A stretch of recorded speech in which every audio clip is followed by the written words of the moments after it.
Eh bien, écoutez, je vous remercie déjà d'être venus si nombreux à cette petite conférence qui est la première d'une série de 6 sur le thème des renaissances.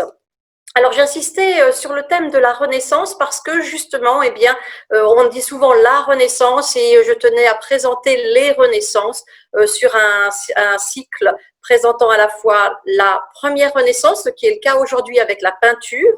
La semaine prochaine, nous verrons l'architecture et la peinture et la sculpture de cette même période. Et puis, nous verrons par la suite les autres, le siècle suivant qui va évoluer bien évidemment. Donc, je vous disais, cette renaissance, elle va s'établir sur 2 siècles. Alors aujourd'hui, nous allons voir la première renaissance qui correspond à ce que l'on appelle le Quattrocento. Alors, quand on dit Quattrocento et qu'on est français, on s'imagine tout de suite 14e siècle. C'est logique, Quattrocento, 14e. Et en fait, pas du tout. Le Quattrocento, c'est le 15e siècle. C'est-à-dire que l'on commence à partir de 1400 et on défile, bien sûr, les décennies. De la même façon, lorsqu'on verra la haute renaissance, on aborde le Cinquecento. Ce n'est pas le 15e, mais ce sera le 16e siècle. Donc, il faut bien mettre ça en place dès le départ, parce que lorsque je vais vous parler assez souvent du Quattrocento, nous sommes donc bien au 15e siècle. Alors, cette renaissance que nous appelons globalement la Renaissance, elle a comme fil conducteur, comme clé de lecture, les recherches naturalistes, les recherches humanistes qui vont se développer à ce moment-là et qui prennent la forme bien, que l'on connaît naturellement de ce célèbre homme de Vitruve de Léonard de Vinci, que vous avez donc à droite sur votre écran, et qui symbolise l'anthropocentrisme. L'anthropocentrisme, c'est clairement la clé de lecture pour comprendre comment on est passé à partir donc du XVe siècle, du début du Quattrocento, à une nouvelle conception de la présence de l'homme qui devient l'élément central de toute recherche. C'est le naturalisme, c'est l'anthropocentrisme qui rompt clairement, totalement, avec la philosophie scolastique médiévale et avec tout l'art gothique et l'art médiéval, et même encore avec l'art du Trecento et l'art des primitifs italiens, beaucoup plus tourné vers une vision religieuse. Alors, à gauche, je vous ai mis l'homme de Vitruve, le vrai, celui qui a été réalisé par Vitruve au 1er siècle avant Jésus-Christ, parce que l'objectif de Vitruve n'était pas du tout de faire de l'anthropocentrisme. Vitruve, à son époque, cherchait à montrer la perfection du corps humain par rapport à une donnée chiffrée et par rapport au nombre d'or. C'est donc des mesures qui vont être reprises d'ailleurs en lien avec l'art égyptien. Donc, bien sûr, je ne vais pas m'étaler sur cette vision-là aujourd'hui, ça nous emmènerait beaucoup trop loin, mais c'est pour vous montrer que c'est vraiment la façon de concevoir l'homme qui va évoluer à cette période donc du début de la Renaissance en prenant appui sur la perfection du corps humain qui, lui, n'avait pas pour but d'être placé au centre de l'univers. Alors, cette recherche donc de l'homme, elle est aussi tout à fait intéressante parce qu'elle va être un point de départ de toute une nouvelle philosophie, bien évidemment, hein, la philosophie naturaliste, et qui va se traduire par différentes écoles. Alors, la carte que vous avez devant vous vous montre, entre guillemets, l'Italie. Mais l'Italie, c'est comme la Renaissance. Il n'y a pas qu'une seule Italie. Surtout, bon, naturellement, l'unité italienne est très récente. Et à cette période-là, eh bien, nous avons des républiques, la République de Venise, la République de Gênes, la République de Florence aussi, bien sûr. Et nous avons des comtés, des duchés, les États aussi, comme l'État pontifical ou les États pontificaux, comme on disait. Et donc, on voit que cette recherche de l'humanisme est une recherche qui se situe essentiellement sur le nord de l'Italie, hein, que nous connaissons donc principalement avec la Toscane, mais pas seulement, puisque en même temps que Florence, eh bien, nous allons avoir des éléments de recherche dans des cours qui sont des cours très riches, dont on parle peu, sauf quand bien sûr on étudie l'histoire de l'art et principalement cette période, mais qui ont été effacés par la présence de Florence. Pourtant, les cours de Mantoue, les cours d'Urbino sont des cours très importants et je vais naturellement vous montrer en quoi elles sont même à l'origine de ces recherches de l'anthropocentrisme et surtout de la première Renaissance. Donc, la prédominance de Florence, elle s'explique comment? Eh bien, simplement par les conflits qui ont été gagnés par la République florentine. Un des premiers conflits, Florence contre Sienne. Sienne était au moment du Trecento, c'est-à-dire de la pré-Renaissance, la capitale, si je puis dire, de l'art des primitifs italiens. C'est véritablement un foyer culturel, l'école siennoise, extrêmement importante, hein, en lien avec l'école d'Ombrie. Si je vous cite par exemple Giotto, bien sûr, on va en parler comme trait d'union. Eh bien sûr, vous allez comprendre qu'on est dans cette période de la fin du Trecento. Et Florence va se trouver donc en rivalité avec Sienne. Elle va prendre naturellement le pas sur Sienne, si bien que cette pré-Renaissance qui annonçait des fastes artistiques va couper court pour donner lieu à cette Renaissance florentine. Et puis la République aussi de Pise, Pise qui est une république aussi importante à l'époque, mais qui, ayant perdu de façon, je dirais, militaire, hein, face à Florence, eh bien là encore, c'est la cité médicéenne qui va se trouver au centre de ce foyer artistique du Quattrocento. Alors, le mot de Renaissance, c'est un mot qu'on utilise tout le temps. Il faut savoir que c'est un mot relativement récent, comme beaucoup de mots en fait en histoire de l'art, qui ont été retravaillés au XVIIIe et au XIXe siècle. Le mot de Renaissance est un mot qui émerge dès la fin du XVIe dans un ouvrage de Giorgio Vasari. Mais Giorgio Vasari ne dit pas Renaissance. Renaissance en italien, ce serait la Rinascimento. Donc en fait, c'est la Rinascita. Giorgio Vasari parle de la Rinascita. Et c'est cette idée de Rinascita, alors on l'a traduit au XIXe par Renaissance, qui va faire le point de départ, la référence avec une rupture avec le Trecento. Alors pour vous donner une petite chronologie, je vous disais, la première Renaissance, c'est assez simple, c'est le Quattrocento. Comme ça, on va essayer de faire des choses un petit peu ciblées. C'est une première Renaissance qui s'étend sur globalement un siècle et qui va trouver son expression à Florence, très essentiellement, puisque je vous ai expliqué que conflictuellement, elle avait pris le pas, et en même temps, eh bien, d'autres duchés comme Mantoue, Urbain, dont on parlera quand même aussi. Et puis, ensuite, donc dans le courant chronologique, on verra après la haute Renaissance qui aborde le Cinquecento, mais j'en parlerai plus tard, mais qui est une toute petite période du XVIe siècle qui lui-même se divise en deux temps. Alors à Florence, on est en 1398, donc vous voyez vraiment à la porte du Quattrocento, Jean de Médicis fonde la banque. C'est une famille aristocratique, il faut quand même le savoir au départ. C'est une famille qui va travailler dans la banque aux côtés des familles de la haute bourgeoisie, alors que justement la plupart des autres familles de l'aristocratie ont été mises à pied. Eux se faufilent au milieu des opportunismes de la bourgeoisie et des marchands, et ils vont créer leur banque. Donc c'est Jean de Médicis qui est d'une certaine façon le père de cette famille. Mais Jean de Médicis, lui, c'est un humaniste avant tout. Il s'intéresse surtout à la philosophie humaniste, dont on a parlé tout à l'heure. Il va s'intéresser surtout aux arts mathématiques.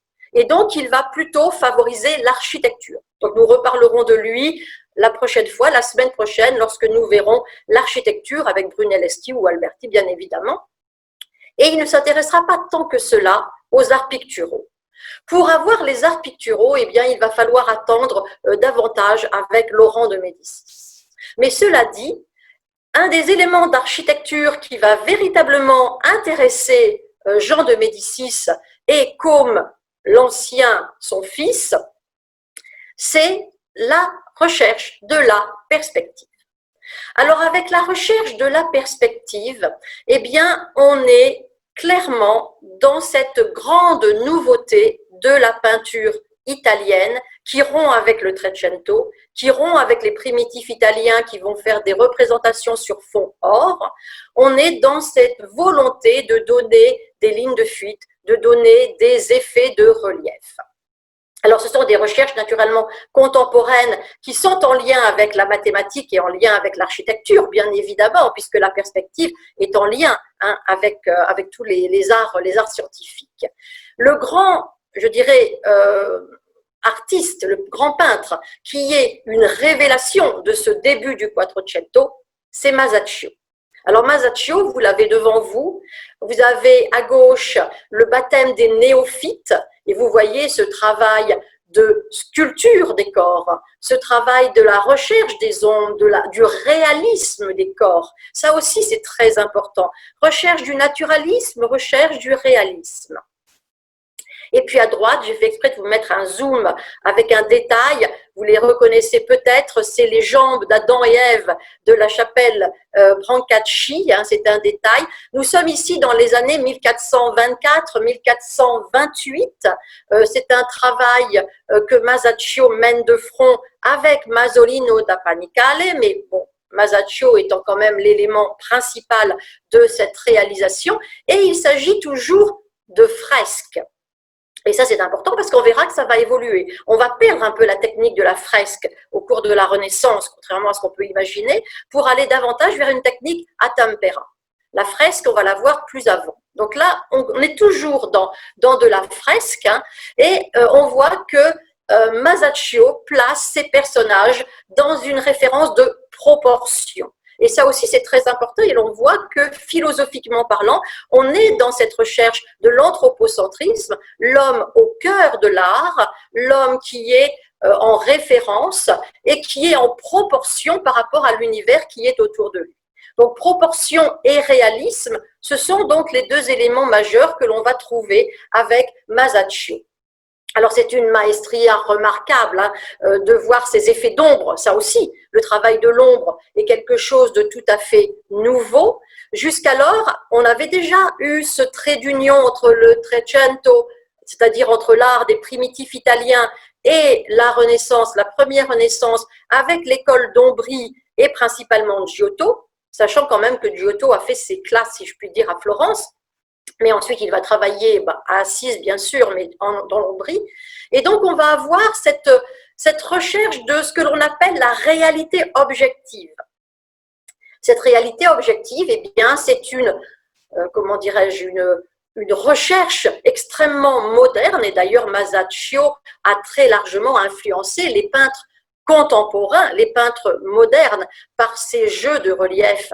Picasso, pour vous dire à quel point on peut aller vraiment faire des sauts en histoire de l'art, Picasso s'est vraiment très intéressé au modelé de la lumière dans les corps.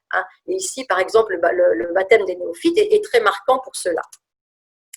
Autre élément qui montre la modernité de Masaccio, nous sommes toujours avec Masaccio parce que c'est un peintre que l'on ne connaît malheureusement pas assez, donc je préférerais un petit peu insister sur lui aujourd'hui, alors que justement il est le point de départ et le point de compréhension de toutes les recherches humanistes, réalistes, dont je vous parlais, et naturalistes, de cette première Renaissance. Nous avons à gauche la Trinité, qui est peinte en 1425 et à droite une crucifixion, une des crucifixions peintes en 1426. Donc, vous voyez, on est au début de cette période. Vous remarquerez que l'artiste n'hésite pas, et c'est principalement vrai avec la crucifixion à droite, n'hésite pas à déformer le corps du Christ qui semble ne pas avoir de cou, qui semble être totalement, je dirais, désarticulé et mal reconstruit. Y compris d'ailleurs la Vierge qui semble extrêmement massive. Tout simplement parce que cette peinture, qui est un peu travaillée sur fond or à la façon des primitifs italiens, mais qui n'en a absolument pas l'esprit, était réalisée pour se trouver en haut du rétable majeur de Notre-Dame del Carmine, Santa Maria del Carmine à Pise, et qui de ce fait-là, eh bien, était très en hauteur. Et l'artiste n'a pas hésité à disproportionner de façon apparente le corps du Christ, parce qu'une fois que vous le voyez en place au-dessus du rétable, avec la perspective du regard, vous voyez, la perspective, elle n'est pas seulement que dans le tableau, la perspective, elle est dans la perception que l'on a de l'œuvre, et bien forcément, on va avoir un décalage et le Christ va tout d'un coup se sentir totalement étiré, un peu comme une anamorphose en fait, hein, si vous voulez. Le corps du Christ va se trouver totalement étiré par la perception du regard. On va le regarder d'en bas et il va prendre, je dirais presque de façon magique, tout à fait sa valeur picturale. Alors, ce qui est très dommage, c'est qu'aujourd'hui, malheureusement, ce tableau, il est exposé à Capodimonte à Naples. On le voit, je dirais, à hauteur d'homme. Hein, il est sur un pan de mur. Et naturellement, personne ne s'arrête devant cette œuvre en se disant « Mais ce peintre, mon Dieu, qu'est-ce qu'il a mal peint? Comment se fait-il qu'il ait fait quelque chose aussi disproportionné ?» Mais non, alors que c'est une œuvre absolument magistrale. Parce que les peintures n'avaient pas du tout cette référence-là. Et Masaccio, avec la Trinité, donc celui que vous avez à gauche, va avoir la même démarche. Alors c'est moins flagrant d'abord parce que c'est une fresque et elle est en moins bon état, tandis que à droite c'est une peinture sur bois. Hein. Donc c'est une fresque qui elle aussi est faite pour être vue de plus bas, avec la disproportion et naturellement la perspective, la profondeur du faux plafond à caisson. Donc, je ne reviens pas sur ce principe de la disproportion. Mais vous voyez comment Masaccio, on est vraiment au début, hein, 1425-1426, au début du XVe siècle, hein, du Quattrocento, va véritablement donner un nouveau réalisme, alors même que son travail semble tout à fait approximatif, ce qui n'était pas du tout, puisque c'était vraiment une perspective parfaite. Un autre artiste qui est malheureusement trop peu connu et qui correspond exactement à cette période, c'est Piero della Francesca. Alors Piero della Francesca, c'est aussi un peintre fresquiste. Alors à gauche, vous avez le tableau complet de Saint Jérôme et à droite, je vous ai mis un détail. Pourquoi je vous ai mis ce détail? Eh bien simplement parce qu'il s'agit d'une ligne de fuite et que cette ligne de fuite, eh bien, elle présente la nouvelle perspective qui va donner à l'horizon un rôle à l'arrière-plan, un rôle qu'il n'avait pas jusqu'alors. Le regard, le thème c'est Saint Jérôme, donc Saint Jérôme est devant nous certes, mais finalement les couleurs assez blanchâtres du saint disparaissent presque, alors que la ligne des verticales de la forêt, des arbres, projette le regard vers l'arrière, accompagné du petit chemin noir et blanc qui serpente au milieu des arbres et qui conduit le regard vers l'arrière, qui oblige, je dirais inconsciemment, de façon un peu subliminale, le lecteur, le spectateur, à se projeter vers l'arrière-plan. Alors ça, c'est vraiment une technique de Piero della Francesca. Ici, on est dans une œuvre qui est relativement récente, donc force de cet artiste, donc il est encore dans ses recherches. Mais si l'on regarde une très belle œuvre, qui est la flagellation du Christ, qui date donc de 1444, eh bien, nous voyons aussi combien la ligne de fuite ici est magistralement exprimée. On y retrouve naturellement toute la recherche architecturale, mathématique, que l'on a, qui est le trait d'union de cette recherche de la Renaissance. Et ici, le thème, c'est la flagellation du Christ. Et vous voyez, ce qui est tout à fait étonnant, c'est que ce Christ, eh bien, il est totalement à l'arrière-plan. Et quand je vous disais que l'objectif du peintre, c'est de pousser le regard du spectateur, du lecteur jusqu'au fond de son tableau, hein, cette notion de fond sur une œuvre plate, bien évidemment, est tout à fait intéressante et ce sont des recherches spectaculaires. Avec Piero della Francesca, on va arriver à cette maestria de la perspective. C'est lui le premier d'ailleurs qui va réussir la perspective parfaite. Alors ici, on est en 1444, je vous disais, vous voyez comment les tomettes du sol projettent le regard vers l'arrière, accompagnés ensuite eh bien, des carreaux bicolores noirs et blancs qui reprennent un petit peu le chemin que l'on voyait à travers les arbres sur le tableau précédent. Le thème, c'est la flagellation, mais en même temps, eh bien, ce Christ est à l'arrière-plan sans qu'il soit clairement identifié comme étant l'élément principal de la scène. Alors, c'est cette volonté naturellement de créer ces perspectives qui sont à l'origine de cette renaissance, perspectives par l'aplat, par la ligne de fuite que l'on voit au sol, mais que l'on voit aussi au plafond. La ligne de fuite, vous la voyez dans l'architecture, dans le travail des caissons qui se succèdent, et en même temps, vous avez cette volonté de projeter le regard vers le fond avec le jeu des couleurs. Alors, le jeu des couleurs, naturellement, les couleurs fortes, vous les trouvez au premier plan, mais elles sont là, naturellement, pour donner cette couleur. Mais vous pouvez constater que ces trois personnages, sur lesquels je ne vais pas revenir parce que rien que ce tableau pourrait nécessiter presque 1 heure d'explication. Et donc, ces trois personnages bloquent la vision de l'architecture en perspective qui est à l'arrière pour obliger le regard à partir donc sur la partie gauche du tableau avec ce jeu de colonnes qui coupe clairement de la lecture du tableau. Et au fond, vous avez Ponce Pilate avec son costume dont les couleurs rappellent celles du premier plan de manière à projeter à nouveau le regard. Donc, on a tous ces effets-là de volonté de donner le début, c'est le principe du trompe-l'œil que l'on aura bien sûr de façon très importante par la suite. Alors, la perspective parfaite, eh bien, on la doit, la première perspective parfaite de l'histoire de l'art, on la doit à Piero della Francesca. Donc, c'est bien lui, hein, c'est d'où l'importance de connaître le nom de ce peintre qui est trop malheureusement oublié, avec l'Annonciation du rétable de Saint-Antoine. Il s'agit d'une œuvre réalisée pour le couvent Saint-Antoine de Pérouse, donc en Toscane, enfin limite Toscane et Ombrie en fait, hein, mais qui représente tout au sommet du rétable. Cette Annonciation, eh bien, vous voyez, elle est travaillée comme une colonnade. Et finalement, c'est véritablement le principe de la colonnade qui est l'élément principal. C'est la colonnade qui est au centre du tableau et qui représente en fait je dirais presque le clou du spectacle. L'Annonciation, malheureusement, hein, avec la Vierge et l'archange de l'autre côté, sont presque là pour mettre en valeur cette fameuse colonnade, cette fameuse perspective. Et vous remarquerez le jeu de l'ombre aussi qui se projette sur la colonne. Alors, on est ici sur un thème, bien sûr, qui est un thème classique, mais travaillé de façon extrêmement moderne.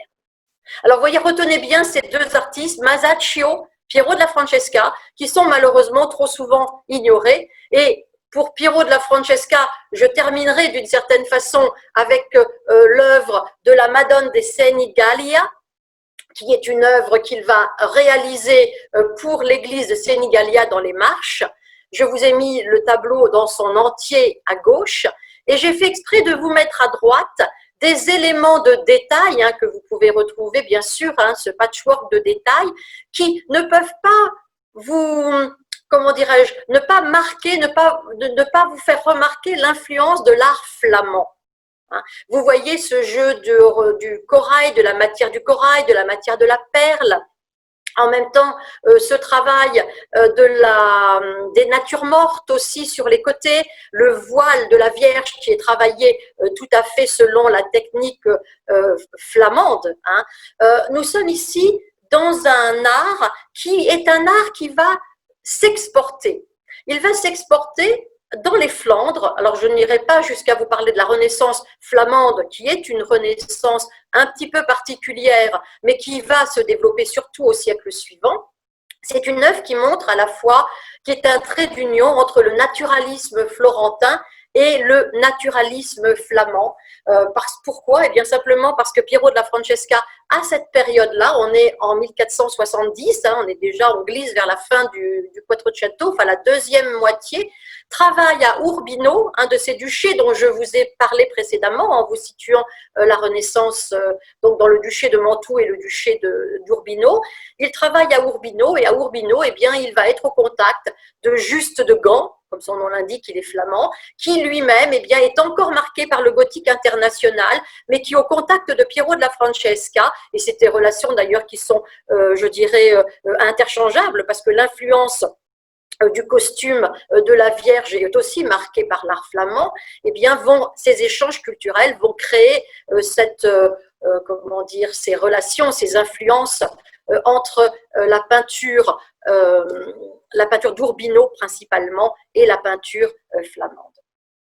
Alors, on a vu justement que les destinations pour les artistes étaient essentiellement Florence. Je vous ai quand même aussi parlé de Mantoue, je vous ai parlé d'Urbino. Hein. Ce sont des cours qui rivalisent. Hein. Alors, rivalisent de qualité, rivalisent de mécénat. Bien évidemment, les Médicis, on les connaît comme étant de grands mécènes, mais on oublie un petit peu trop deux autres mécènes qui ont marqué leur temps et qui ont marqué cette première Renaissance italienne, cette première renaissance de l'Italie du Nord, c'est Ludovico de Gonzague à Mantoue, le duc de Mantoue, et Federico III Montefeltro à Urbino, qui est aussi un duc. Deux duchés tenus par des condottieri.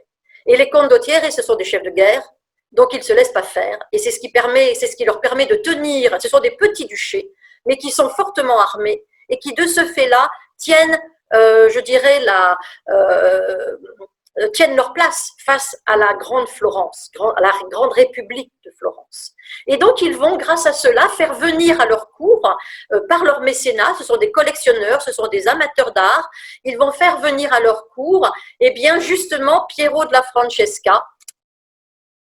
Et Piero della Francesca, entre 1470 et 1485, il se trouve donc à Urbino, à la cour des Montefeltro, et il va, grâce à cette recherche de la mathématique, je dis bien la mathématique, on dit la mathématique comme on disait la scolastique, la rhétorique, hein, à l'époque on disait la mathématique, l'art mathématique, eh bien, va développer ce que l'on appelle la cité idéale. Alors, il y aura deux artistes, le second, je vais vous le donner parce qu'il n'y a pas de raison de ne pas rendre à César ce qui est à César, mais c'est un artiste subalterne, je dirais qu'il va travailler en lien avec Piero della Francesca, c'est Bartolomeo Corradini. Corradini, c'est celui qui a peint le tableau que vous avez au-dessus. Celui qui est en dessous, c'est un tableau de Piero della Francesca.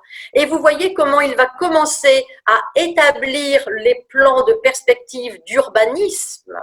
L'architecture va devenir un élément essentiel de la Renaissance, et on le verra bien sûr, là je parle de peinture seulement, mais on le verra avec la prochaine conférence sur l'architecture la prochaine fois, les perspectives, les lignes de fuite, vous voyez comme les lignes de fuite sont extrêmement bien notées, et il s'agit ici d'une renaissance qui va s'appeler à Urbino de par ces œuvres-là, parce qu'elle se trouvait, c'était plutôt une cour de savants, une cour de théoriciens qui se trouvait à Urbino, avec donc je vous disais, des scientifiques, des artistes qui viennent d'Europe du Nord aussi. On va l'appeler la Renaissance mathématique. Dans cette première Renaissance, il y a donc la Renaissance mathématique et la Renaissance humaniste qui est davantage la cour florentine. Vous voyez, c'est pour ça que quand on dit Renaissance, il faut être très vigilant sur ce que l'on veut dire et sur ce que l'on précise. Et donc, Urbino va rester un pôle artistique délimité, délimité dans l'espace, délimité aussi dans le temps, puisque c'est vraiment l'époque du mécénat pardon, des Montefeltro qui va vraiment limiter dans le temps cette présence de la Renaissance, mais qui en même temps eh bien, va mettre en place véritablement des recherches et des théories architecturales qui sont tout à fait intéressantes à prendre en compte dans leur contexte. Et puis, à Mantoue aussi, alors je vais peut-être passer vite parce que celle-ci c'est une fresque et on voit la différence, elle n'est pas de très très bonne qualité, c'est le martyre de Saint-Jérôme. Un autre artiste qui à Mantoue marque son temps, c'est Andrea Mantegna. Alors Mantegna, c'est pareil, on a souvent tendance à glisser un peu sur Mantegna, alors que c'est un peintre magistral. Hein. Les fresques que je vous montre là sont un peu abîmées, donc je ne vais pas rester trop longtemps dessus. Mais par contre, il a fait des grandes recherches paysagistes que l'on voit quand même sur ces fresques. Et alors celle-ci, c'est toujours Mantegna, elle est un peu plus plaisante à voir. Hein. Il s'agit d'un rétable, le rétable de Saint-Zénon. Et donc, à Mantoue, Mantegna va apporter la Renaissance naturaliste dont je vous ai parlé, recherche des paysages qui ne sont pas forcément réalistes. L'objectif, c'est pas ça. L'objectif, c'est d'avoir cette introduction de la nature avec toujours cette ligne de fuite. Vous la voyez, cette ligne de fuite qui part comme cela vers l'horizon à partir de la droite du tableau. Un jeu de vertical que l'on voit avec l'arbre, que l'on voit aussi avec les montagnes. Et puis, bon, bien sûr, ici, il s'agit donc d'un thème, c'est une des prédelles du rétable de Saint-Zénon, qui date de 1458, avec donc le Christ et les apôtres endormis au pied de la montagne. Et ce qui est intéressant, c'est de voir la façon dont Mantegna ne va pas hésiter à la fois utiliser les lignes de fuite pour travailler le regard vers la perspective, et vous remarquerez qu'au fond, on commence déjà à apercevoir les lignes bleues, je dirais presque les lignes bleues des Vosges, mais c'est pas tout à fait ça, mais ce paysage dans les tons bleus, dans les tons verts, et quand je vous dis ça, bien sûr, c'est une façon de vous mettre un peu en bouche pour Vinci.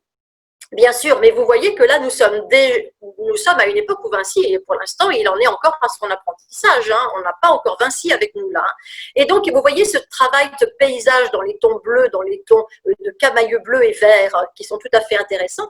Et puis, en avant-scène, toujours ces couleurs avec un contraste plus fort. Et vous remarquerez la façon dont les apôtres sont représentés en raccourci. Vous voyez le raccourci du pied en premier plan, avec ce raccourci du corps. Alors, ce raccourci du corps, eh bien, Mantegna, le Christ mort. Hein, ce Christ mort de 1484, je vous fais exprès de vous mettre la vignette donc de l'apôtre avec donc c'est Saint-Pierre en l'occurrence, avec la position en raccourci, et vous voyez naturellement comment en à peu près il y a 30 ans entre les deux, hein, le tableau avec les apôtres a été peint 30 ans plus tôt, vous voyez comment les recherches là aussi de perspective.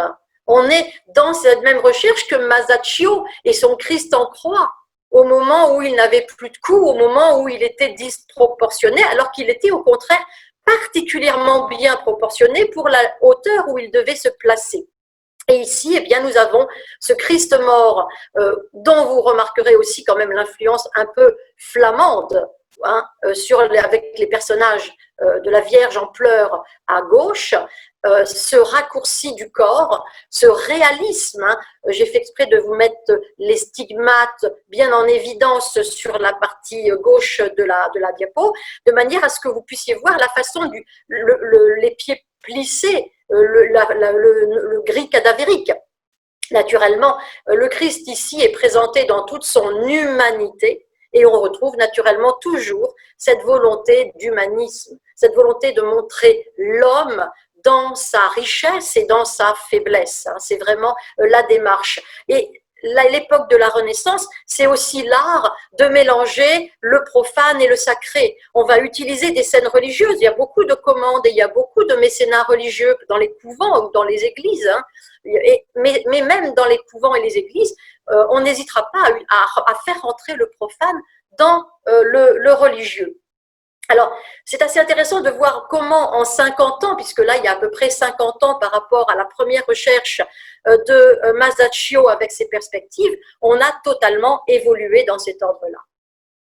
Et puis Mantegna, vous le connaissez peut-être simplement par cette peinture, qui est souvent l'œuvre la plus révélatrice de son temps, c'est le trompe-l'œil.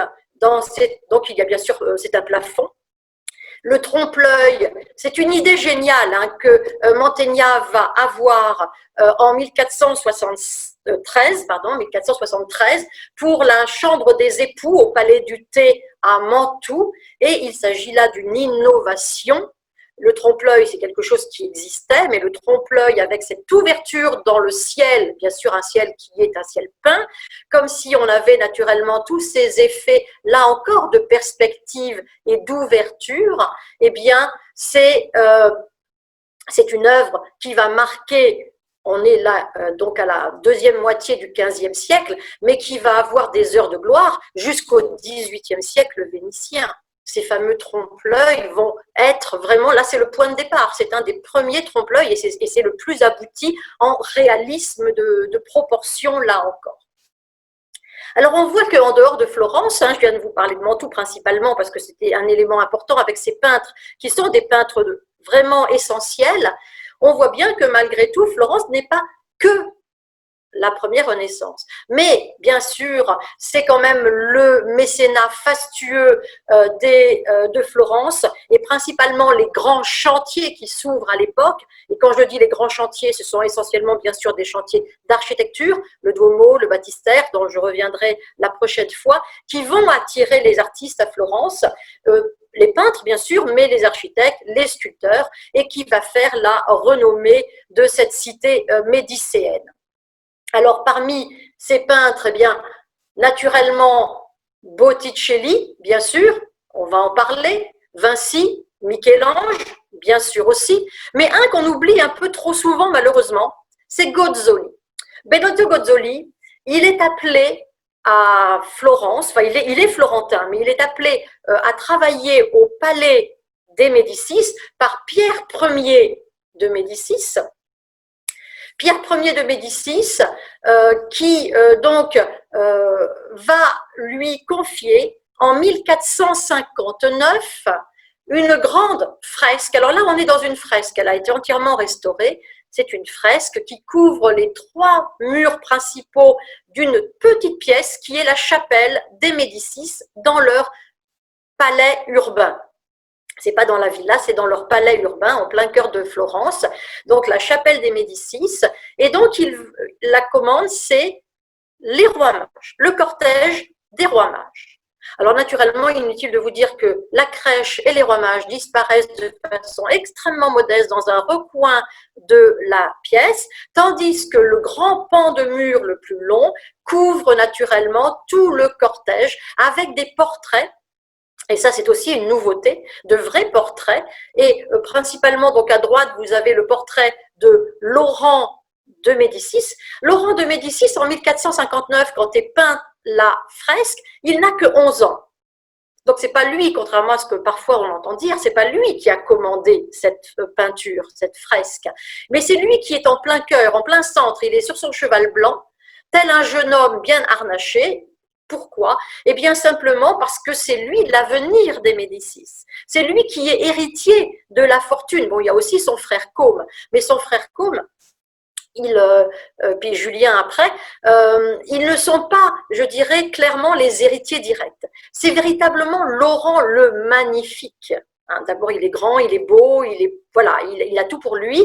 Et donc, c'est lui qui va devenir, donc il n'est pas encore le Magnifique à cette époque-là, mais c'est lui qui est le devenir de la famille.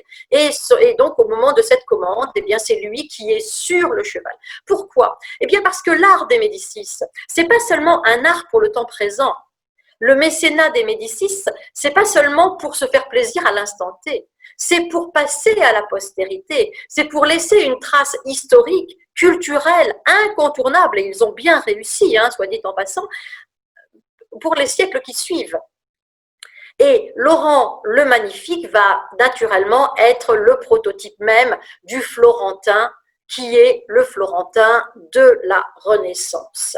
Et donc, cette œuvre-là, qui est une œuvre en principe religieuse, eh bien, elle est totalement marquée par l'art profane. On a l'impression d'être dans une partie de chasse, tout simplement, avec une chasse à l'épervier, comme c'est assez fréquent à cette époque-là. On aperçoit au fond toujours cette ligne de fuite, vous voyez, ce chemin qui monte, eh bien, c'est le Castello, le château suburbain de la famille des Médicis. On aperçoit les oiseaux qui volent d'ailleurs, les éperviers.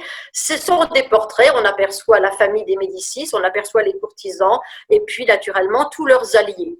Et donc on voit bien que c'est une œuvre à la fois profane et politique, sur fond d'un thème religieux, puisque je vous disais, la crèche n'est pas visible. Et avec les Médicis, eh bien, qui sont des collectionneurs, qui sont des mécènes, on ne peut pas leur retirer ça, ce sont quand même avant tout des politiques. Et la peinture va alors devenir très clairement un atout politique. Alors, Parmi les peintres de la cour des Médicis de cette période, donc de la première moitié du Quattrocento, on va avoir Domenico Veneziano. Avec Domenico Veneziano, toujours durant le mécénat de Pierre Ier, donc qui est un humaniste lettré, hein, qui va s'entourer de philosophes, par exemple, comme Marcille et Ficin, eh bien, cet homme est surtout attiré par l'architecture. Je vous l'avais dit aussi, hein, l'architecture, qui était aussi Jean de Bicci, d'ailleurs aussi, hein, qui est un des fondateurs de la famille, c'est l'architecture. Et donc, c'est cet élément-là que l'on va retrouver principalement même dans les œuvres de peinture. Alors, le peintre le plus notable, je vous disais, de cette décennie qui entame le mécénat des Médicis, c'est Domenico Veneziano, hein, dont on voit qu'il est à mi-chemin entre comment dirais-je, entre l'art de Giotto, hein, si vous pensez par exemple à l'art de Giotto avec Saint François à Assise, on voit ici que les stigmates de Saint François qui sont de Veneziano, celle-ci, hein, cette œuvre-là, est très proche encore de celle de Giotto. C'est vrai aussi pour le miracle de Saint Zénobe à gauche, où l'on retrouve des éléments qui sont assez proches de l'œuvre de Giotto. Mais malgré tout, on est ici dans un élément où la perspective et où l'architecture est quand même beaucoup plus aboutie qu'avec l'œuvre de Giotto, qui a bien sûr d'autres avantages. Je ne fais pas du tout le procès de Giotto, loin s'en faut, c'est un peintre absolument magnifique.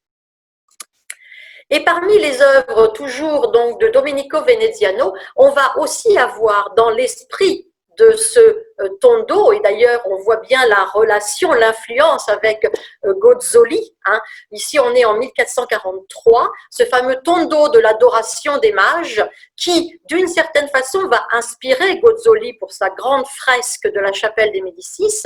Je vous ai mis un détail à droite des costumes, des couleurs, on voit les bas jaunes, les bas rouges, tout ce que l'on veut. On est ici dans une adoration des mages, certes, mais clairement, vous voyez, les personnages, certains tournent le dos, certains discutent, ils sont à une chasse à l'épervier. Les éperviers, vous les voyez qui volent dans le ciel en haut.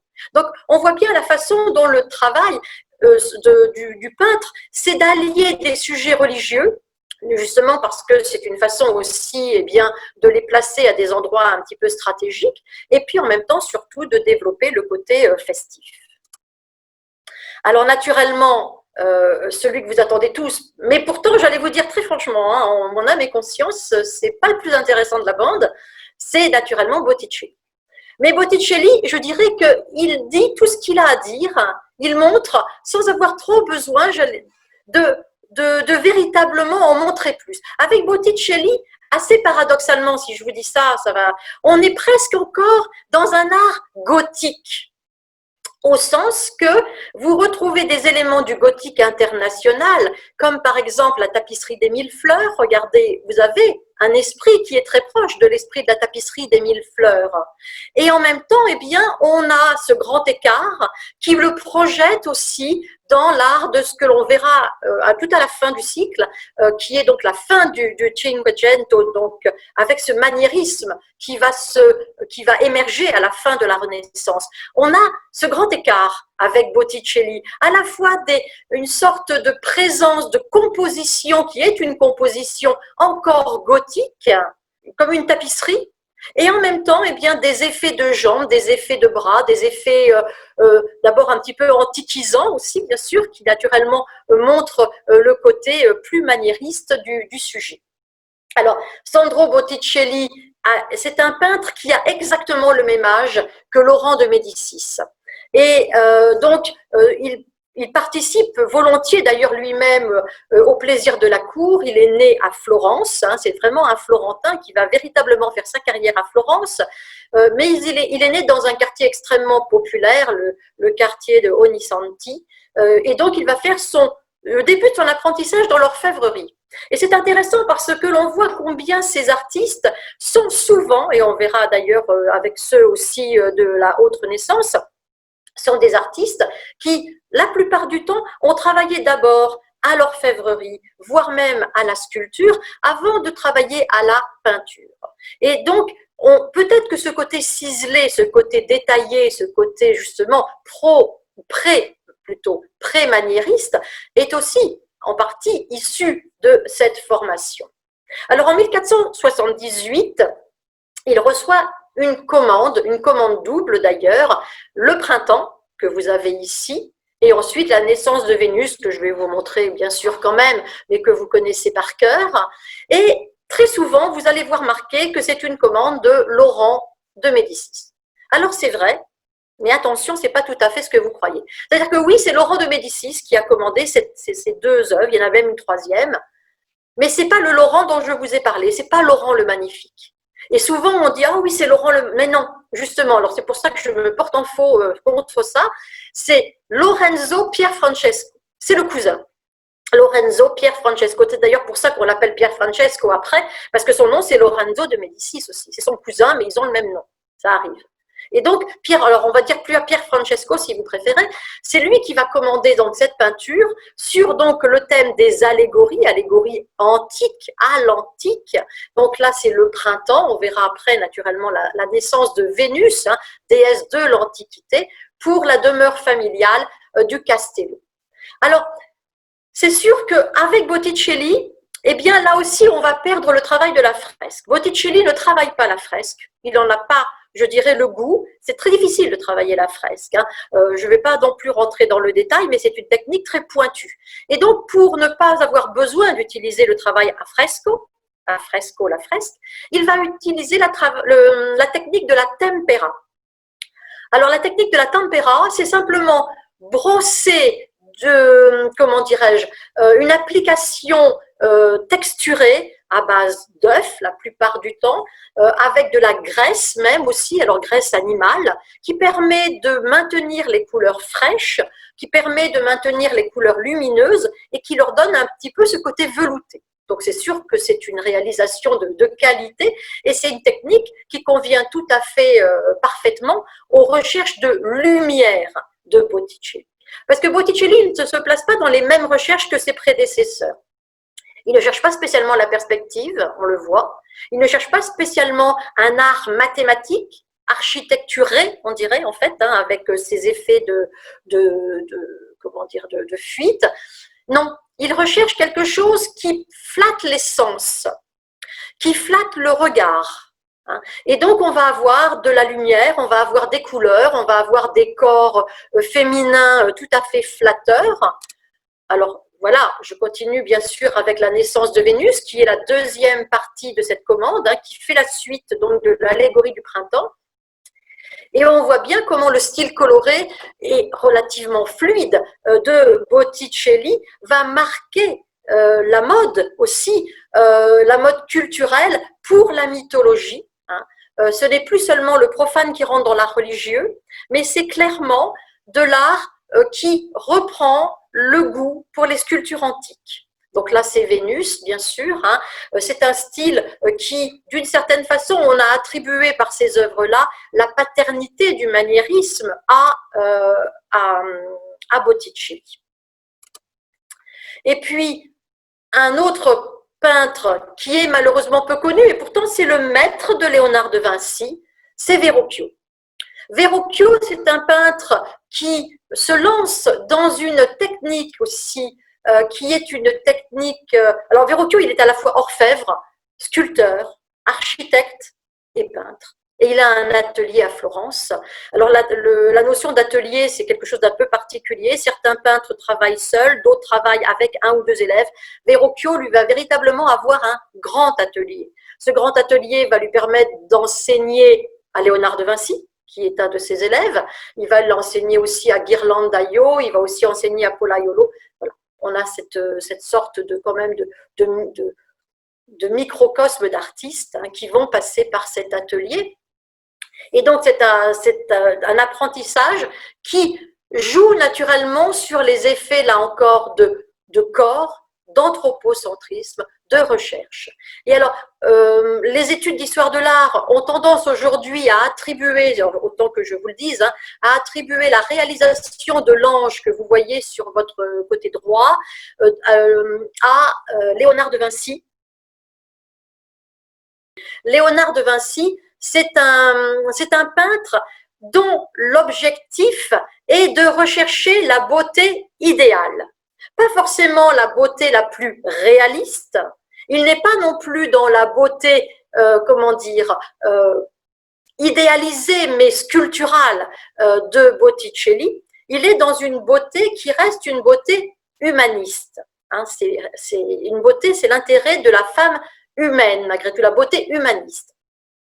Et finalement, il est assez difficile de dater la chronologie, l'évolution de l'œuvre de Léonard de Vinci, parce que Léonard de Vinci ne datait quasi jamais ses œuvres. Alors, on les connaît à partir de certaines commandes, comme il a peint, là c'est le cas par exemple, vous avez Ginevra Benci à gauche. Ginevra Benci, elle a épousé donc le duc de Milan en 1476, et a priori il s'agissait d'une œuvre faite pour son mariage. Donc, ça permet de dater, mais tout cela reste assez empirique, hein, malgré tout, hein, il faut le reconnaître. Mais ce serait assez cohérent. On retrouve à l'arrière, d'ailleurs, vous voyez déjà cette petite recherche de paysages bleutés, de ces lignes de fuite.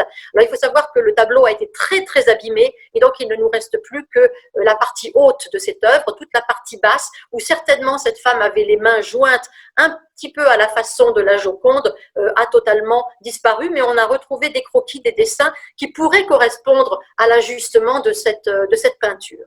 Au milieu, vous avez la Dame à l'Hermine, que vous connaissez, hein, et puis la Belle Ferronnière, œuvre de 1489-1496. Vous voyez, on arrive à la fin de ce Quattrocento avec cette volonté. La lecture de Léonard de Vinci est une lecture difficile à faire pour voir cette chronologie, parce que naturellement l'absence de datation participe à cette difficulté. Mais en même temps, eh bien, on voit la façon dont il évolue avec le portrait lui-même. Avant d'aboutir à la Joconde, eh bien, Léonard de Vinci fait des recherches. On n'est plus sur le portrait hiératique, c'est-à-dire frontal, que l'on avait durant le Trecento et les primitifs italiens. On n'est plus non plus sur les recherches de portraits de cour, qui étaient des profils parfaits, que l'on voyait encore au siècle précédent et vraiment tout au début du XVe, mais c'était déjà la fin. On a ici un portrait qui développe le portrait du trois quarts, qui permet de montrer le regard et de montrer le paysage en même temps à l'arrière. Alors, ce sont des œuvres qui se complètent, hein, naturellement. La Dame à l'Hermine, c'est la période milanaise, la Belle Ferronnière aussi, elles se ressemblent et ce sont chacune d'ailleurs des maîtresses du duc de Milan, donc qui ont chacune eu leur heure de gloire. Le fond était théoriquement un fond bleu indigo, comme celui de la Belle Ferronnière, qui a été retravaillé. Et il faut savoir que la Dame à la licorne a été très, très largement retravaillée. On a retrouvé des repentis, on a retrouvé des rajouts de couleurs. La main, a priori, avait été tellement abîmée qu'elle a été refaite. Et on voit d'ailleurs, elle n'est pas forcément très équilibrée. Donc, ce sont des œuvres que je vous ai mises pour vous montrer la chronologie et la recherche permanente de la beauté féminine chez Vinci, mais en même temps, ce sont des œuvres qui sont des œuvres de datation empirique. Et puis, naturellement, la dernière œuvre, qui, c'est assez étonnant d'ailleurs, marque la fin de la première Renaissance. On est en 1503, donc on a vraiment déjà, on est passé de l'autre côté, si l'on veut. Cette œuvre, c'est la Joconde. Alors la Joconde, bien évidemment, on peut considérer que, ou bien elle fait partie de la dernière œuvre de la première Renaissance, ou bien c'est la première œuvre de la haute Renaissance. Parce que 1503, c'est la date fatidique, si je puis dire, c'est la date, même pas fatidique, c'est la date symbolique plutôt, du début de la haute Renaissance, puisque c'est la montée sur le trône de Saint-Pierre de Jules II, du pape Jules II, qui va être à la source de la haute Renaissance. Alors nous verrons ça dans 15 jours, puisque la semaine prochaine, nous voyons l'architecture et la sculpture, mais il est intéressant de voir comment cette Joconde, eh bien, qui symboliquement représente beaucoup de choses, nous Français, on est tellement contents de la voir au Louvre qu'on la met un petit peu volontiers à toutes les sauces, mais c'est une œuvre qui est une œuvre charnière, où Léonard de Vinci montre d'une certaine façon le testament, pardon, le testament artistique, idéaliste aussi de la femme, vu par le siècle humaniste. Et vous remarquerez à la fin, à l'arrière, on aperçoit toujours cette ligne de fuite et ces décors blanc-bleu, gris, bleu, vert, que l'on avait vu déjà avec Verrocchio et que l'on avait vu avec les autres peintres précédents. Voilà. Ben écoutez, j'espère que ça vous a intéressé. La semaine prochaine, nous voyons toujours sur cette période de la première Renaissance, donc toujours sur cette période du Quattrocento, l'architecture et la sculpture. Donc nous allons revenir nous allons remettre les compteurs à zéro, début du Quattrocento, mais avec des techniques différentes. Et par contre, dans 15 jours, nous voyons la peinture de la haute Renaissance. Un grand merci à vous et puis alors à la semaine prochaine pour l'architecture et la sculpture. Au revoir.